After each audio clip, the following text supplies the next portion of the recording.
is when Verlie's here, you don't wait as long. Hey, you're on the air. How are you? Let's make America great again. Good morning. Good morning, Ron. Good morning.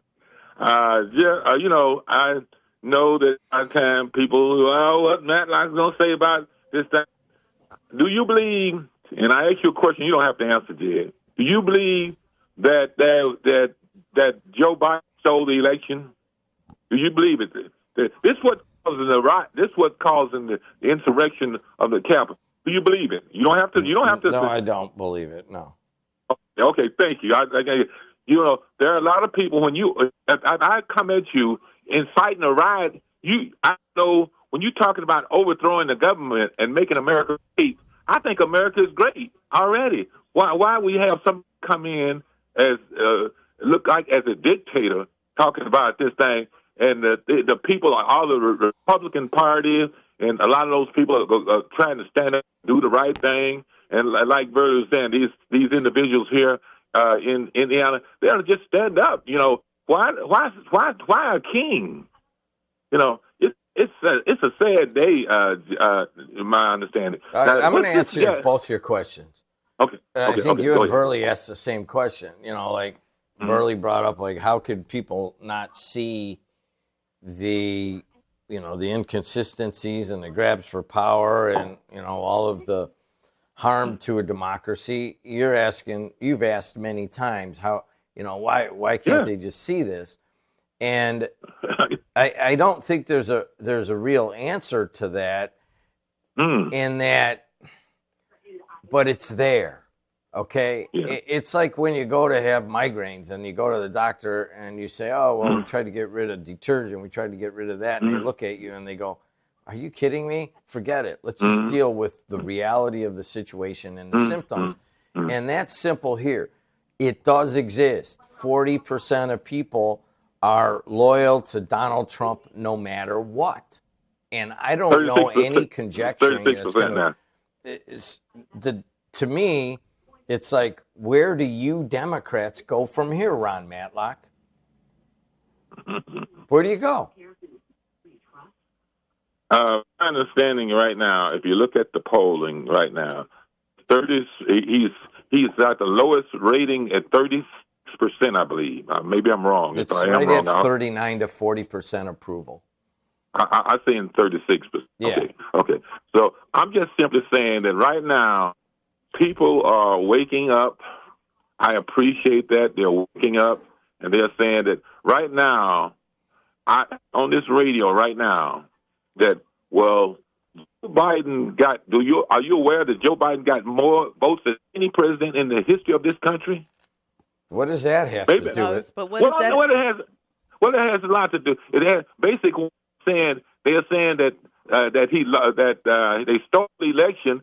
But again, I'm hearing the media who wants to stand up and tell the truth that Joe Biden won right now, and he cannot just let go, and it's causing a problem in America. That's what I'm saying. It's causing a problem in America, and I just think right now, America is great, but it seems like they are buying down to pressure. You must do this, and if you don't, because it's all about me having power.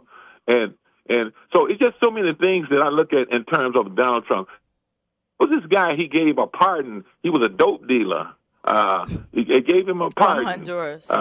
Yes. Yeah, the mayor of Honduras. Now, if a Democrat would do something like that, they would say, oh, it's terrible. That was so un-American. Especially when you're blowing votes of... Yeah, blowing votes up. And Pete, see, and then another thing I look at is Donald Trump. I have so many little things.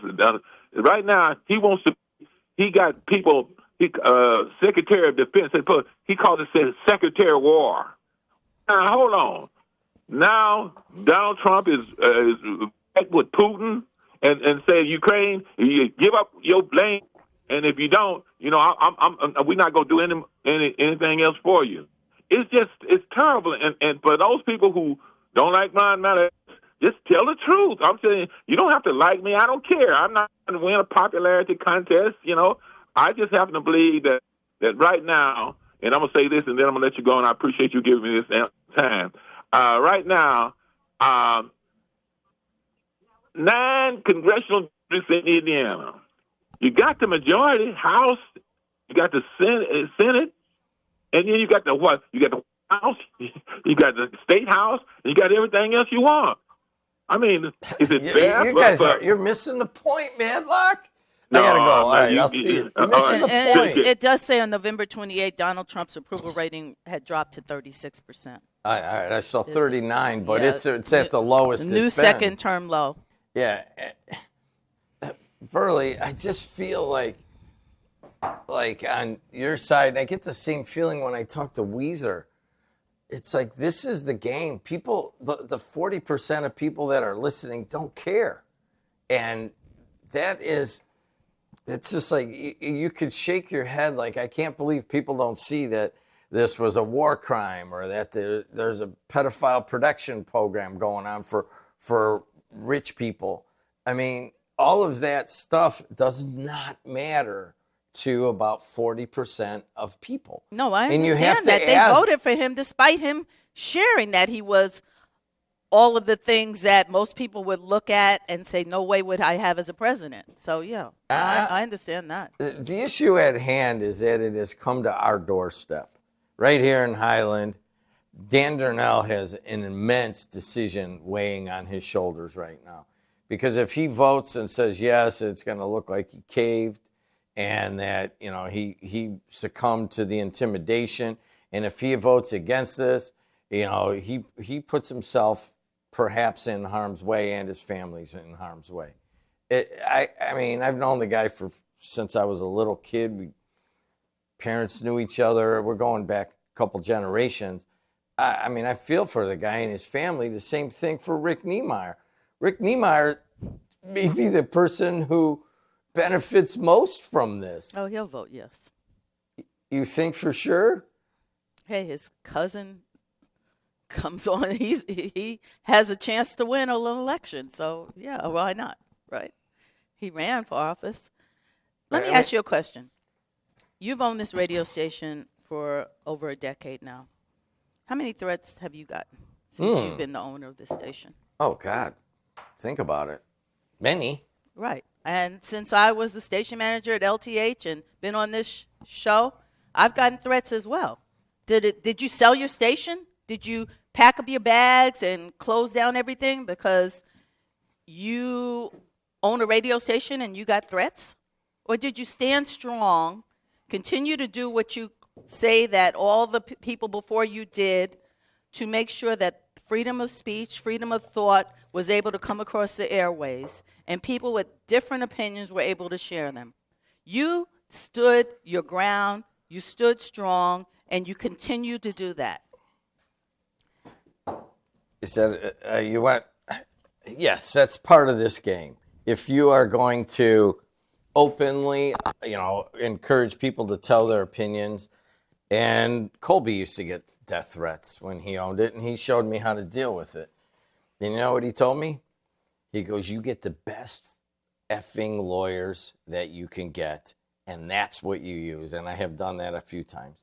And, that seems to have some sort of a wall to that. But you have to lawyer up. You have to use what is available in the law to deal with things. But, I mean, when I write the book, you'd be surprised. Same with you. You and I should write the book together, the guy left Gary, Indiana, and moved to Indianapolis, who was threatening me all the time. Ron Matlock. But, I'm not saying Ron was a threat, but, that guy was, But anyway, I won't say his name on the air. Here's the thing. The times are different. They really are. I mean, this is a 1960s violence kind of time. Charlie Kirk gets assassinated like that. That has to be in the back of a lot of people's minds. They're talking as many as 20 Republicans will follow Marjorie Taylor Greene. She was in an impossible situation. She was America First, really conservative and pushing Trump and all that. But she pushed back on the moment she stood with the women who were when they were 14 years old. Some of them, they got raped. she was out, and now she's getting death threats, and the whole thing is just ugly. But she's not the only one. Instead of them doing what they used to do in the Old West, circling the wagons around to protect the families inside that circle, what they did is now they did every man for himself. And they showed that they have no care about the Republic in the United States of America. They only care about their own self-interest that correlate along with what the president is putting out there. They do not care about the values of the Republican Party. Because if they did, it wouldn't have even passed out of committee. If they followed what Mitch Daniels said, former governor of the state of Indiana, then this would not even be, it would have never come to this. We would have never had this session put in place where this decision could possibly be made. Well, Starkey said yesterday, he said, does Mitch Daniels, is he that big a deal anymore here in Indiana? See what I mean? It's not a matter if he's a big deal. It matters that this man is intelligent enough to have led this state for 2 terms. Intelligent enough that Democrats actually even voted for him his second term. That he did great things for the state of Indiana. The reason why we have such a surplus is because of him. We might not agree with everything he did, but is he that much of a big deal? Is Donald Trump, ask this dude, when Donald Trump's term is over, is he that much of a big deal? Well, here's the thing. That's the that was the Republican lines that Starkey was kind of giving yesterday, because I looked around on the internet and I go, that's kind of what people are saying. They're saying it, right? They don't even have minds of their own. No, they have to follow the that's script. Not what I'm saying. I'm just saying that there is 40% of people are in on it. Okay, there's 4 out of 10 people, and for my thinking, I could never understand like the politically correct woke mobs, and wow, I almost got swept up in it, and I didn't understand that. And I don't understand this 40% that will follow Donald Trump no matter what, and have really kind of lost the ability to make, independent judgments. Both of those, really what it comes down to is I don't understand America right now, why it's got to be one or the other. I don't get it. Anyways, let's take a couple phone calls. They're waiting. Hey, you're on the air. Jimmy and Verlie, how you doing this morning? Cool. Get right to the point, please. Oh, okay. Well, here's the point. I think that last time you had that half-white president in office, Barack Obama, didn't he say, we won, we're going to do what we want? I think he did say something like that, didn't he? And you guys talk about Republicans sticking together. Listen, you Democrats stuck together for a second. Hold on a second. Wow.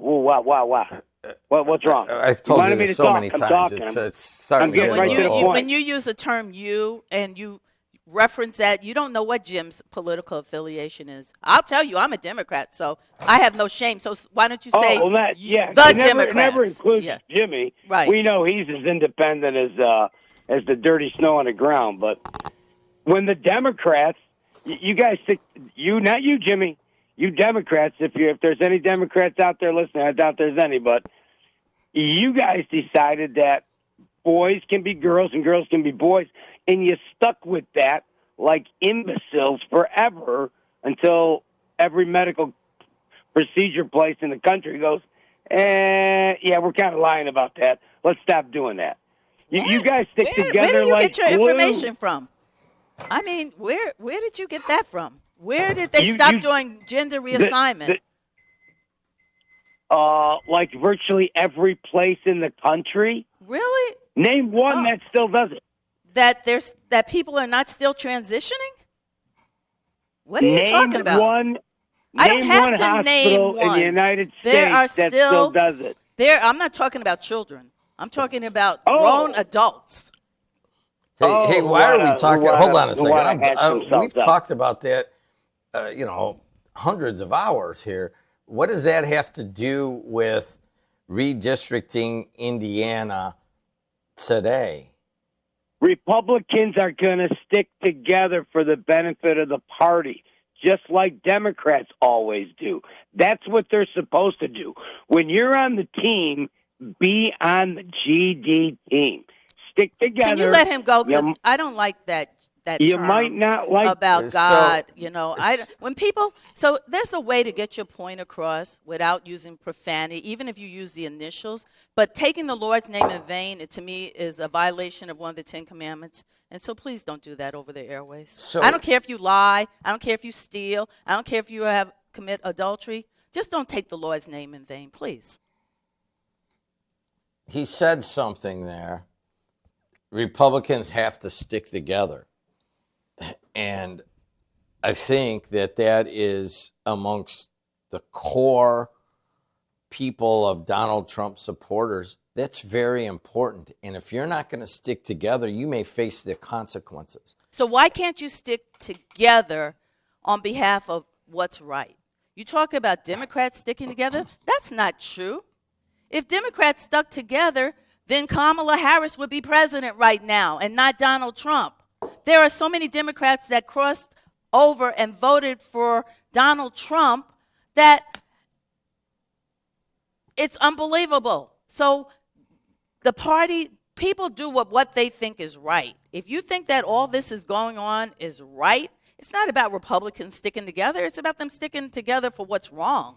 So I think what I suspected is really coming true, and that is that the division of America is really coming out in what is happening in this district of Indiana.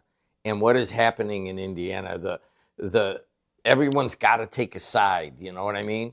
Now's the time. And we are in the spotlight. And we are in the spotlight, yes. And emotions are running high. Oh, my gosh. And it is the moment where there is some clarity coming to a lot of people. And especially on the Republican side, people are going to have to choose. Greg Walker said, I refuse to be intimidated. And I made a choice. He said that he thought about his child's future if we accept that intimidation is normal. Well, that's a big factor here. It is a big factor, but he's a Republican, and he's standing for what he believes is right. So why is he getting death threats for standing on his values?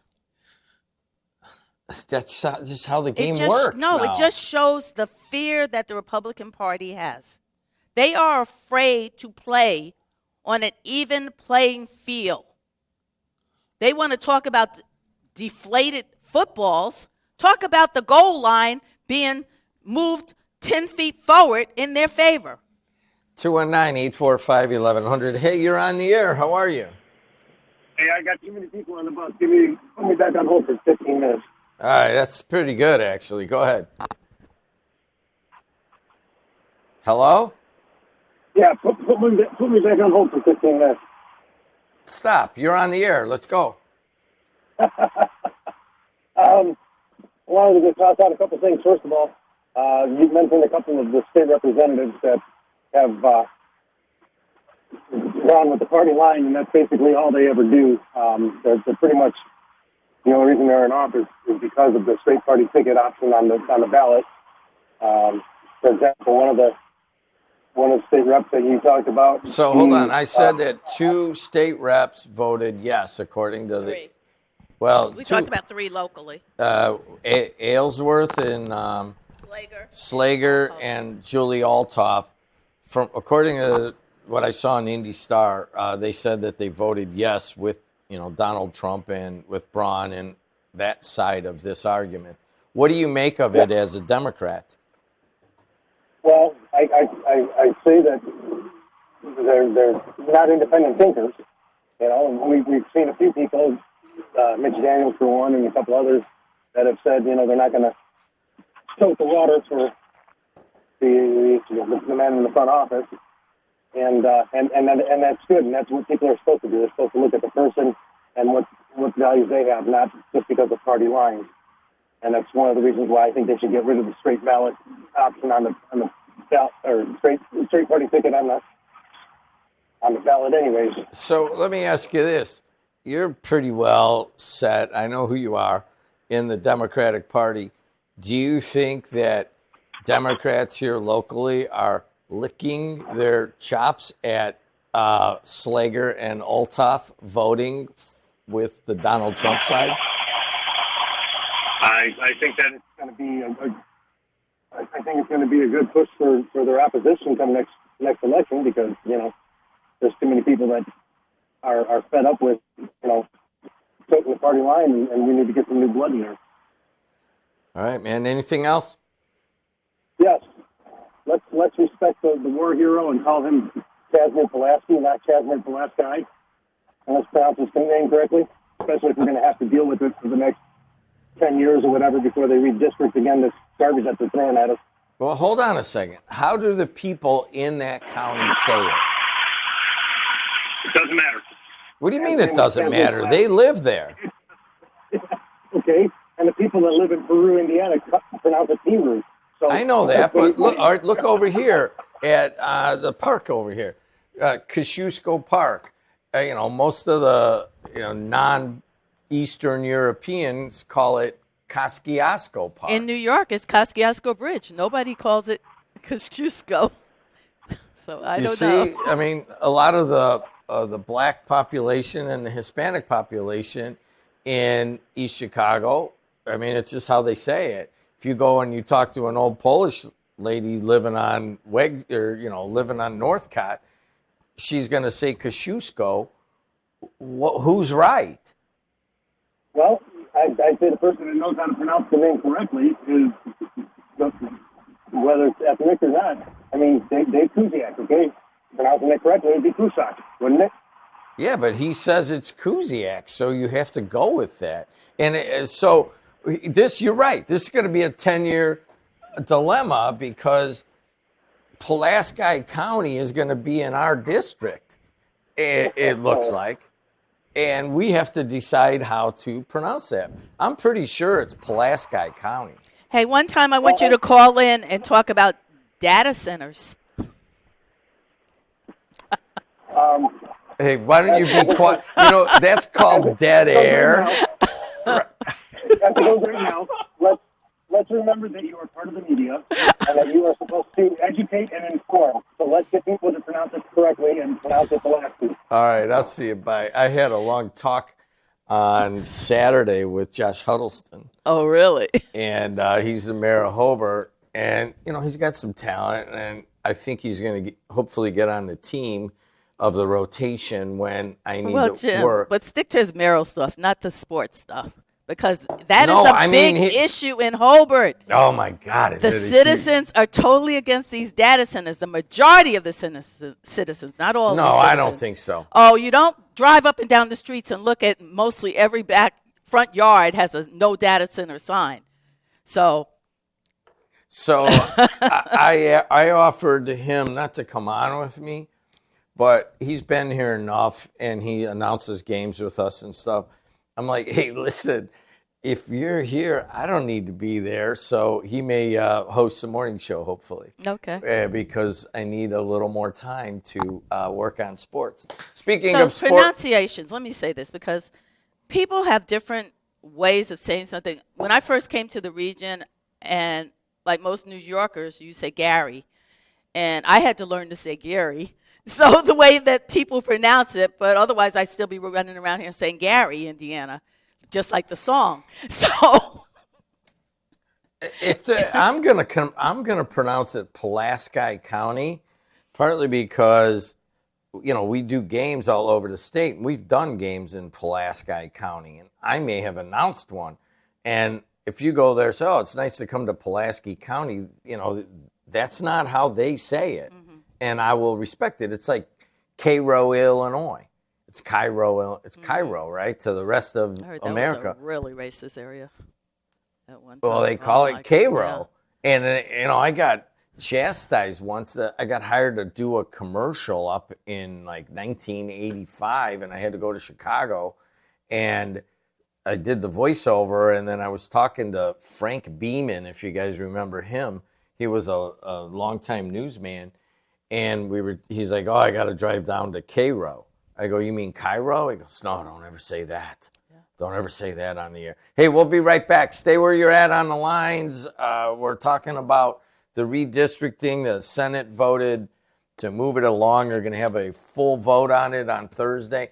I'm going to switch and go out into the main studio here because Adriana Alvarez has just joined us.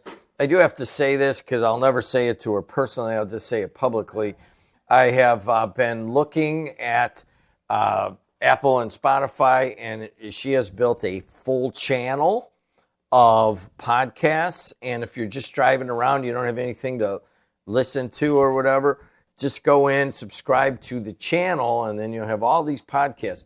We're starting a big name today in the afternoon, and I can't tell you who it is yet, but it will be added to the podcast network because people want to be part of this. All right, I'm going to wait. I'm going to sing for 7 seconds, and then the spots will take over.